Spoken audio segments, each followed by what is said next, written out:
What's fueling the media's enduring hate campaign against Meghan Markle? Earlier this year, the Daily Beast published a story that contained highly derogatory allegations about the Duchess of Sussex, Meghan Markle, quoting anonymous sources. The piece was apparently aimed at refuting an earlier story in Us Weekly that praised Markle and her management style and featured people quoted by name.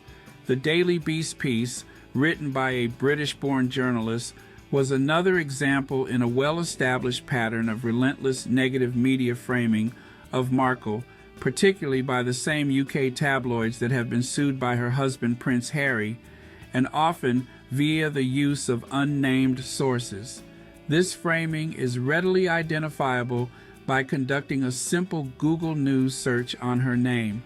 Markle, in fact, recently described herself as being one of the most bullied people in the world, which was met with more online bullying. Although tabloid gossip is a feature of any celebrity's life, the long-standing and seemingly orchestrated media campaign against Markle, a private citizen who left the United Kingdom almost 5 years ago and hasn't spoken publicly about the royal family in years, is exceptional.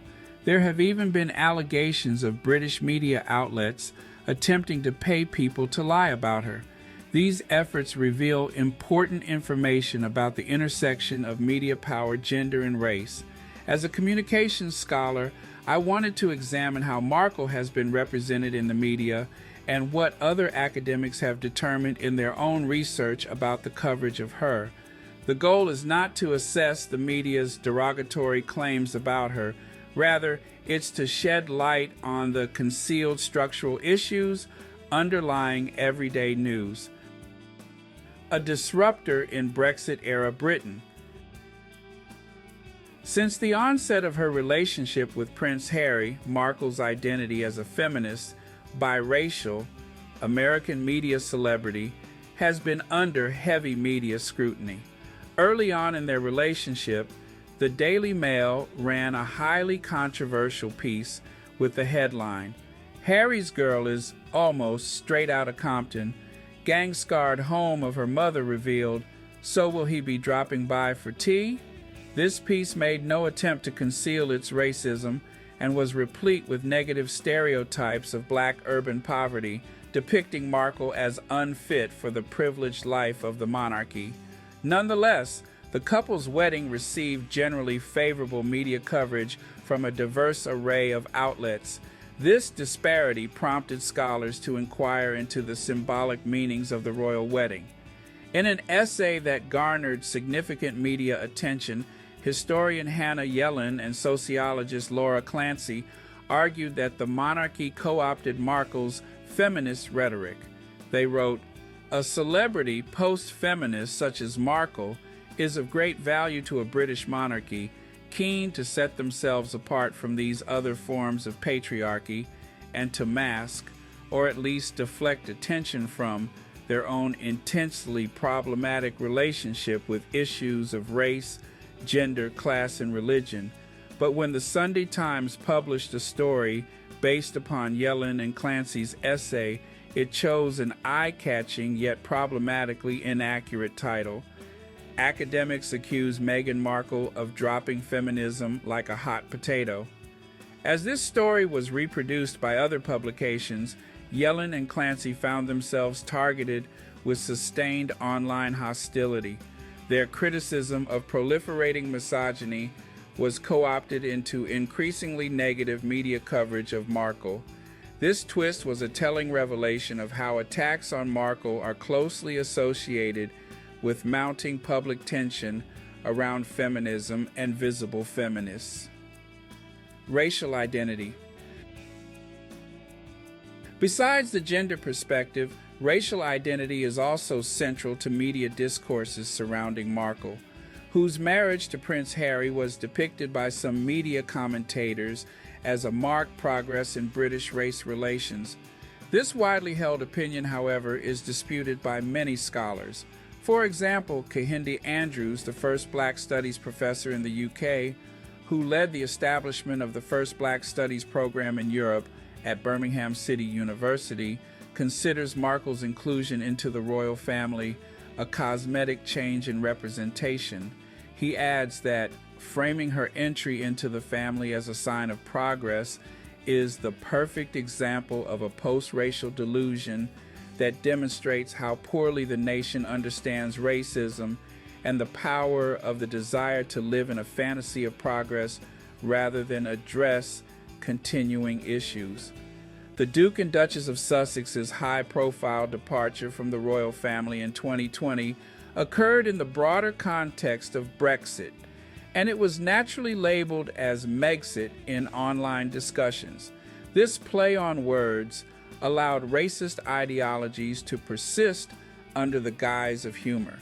As media scholar Kendra Marston noted, staged fantasies of Markle's expulsion from the royal family and indeed from Britain, neatly encapsulated in the Twitter hashtag Megxit, seek to preserve a fantasy of the British monarchy as an exclusive symbol of national heritage that is conservative, patriarchal, white, and importantly, legitimate. Market-oriented journalism. Media narratives about Markle should also be understood against the backdrop of British regulatory environments and market mechanisms. First, journalists in the UK navigate a maze of statutes and legal precedents. As such, their focus can be drawn to what is legally possible, and there is more legal leeway for reporting on celebrities and members of the royal family than there is for reporting on private people. Ethical considerations appear in professional codes of conduct. McNay's Essential Law for Journalists, a tome elaborating what may get journalists into legal trouble, is the British Journalist's Bible. Second, and unlike the UK's statutorily regulated broadcast sector, oversight of the print sector primarily rests with the industry-established Independent Press Standards Organization. The extent to which this self-regulatory arrangement curbs newspaper excesses is a matter of debate. Market pressures weigh on British media ethics, but there is a difference in coverage between the more sober quality press, like The Guardian, and sensationalistic tabloids like the Daily Mail and The Sun, which lean towards hyper-competitive, market-oriented journalism. Media scholar James Curran has noted that quality news historically attracts high-end advertisers seeking high-end niche audiences. Tabloids have sought larger mass audiences and the advertisers targeting them. Sensationalism and outrage deliver large readerships, as does gossip, which helps audiences feel in the know about exclusive, high-status groups. Gossip does appear in the quality press, though tabloids excel at providing it. In 2012, the UK's Leveson inquiry into media ethics resulted in a series of recommendations on how to regulate British newspapers in the wake of phone hacking scandals. Those recommendations have largely been ignored.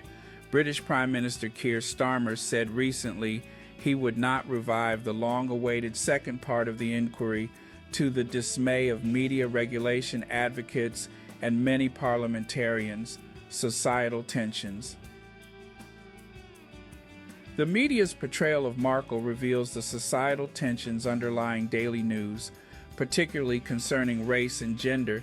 It also underscores the complexity of news ethics, especially in the UK, which are exacerbated by the supposed self-regulation of some media outlets.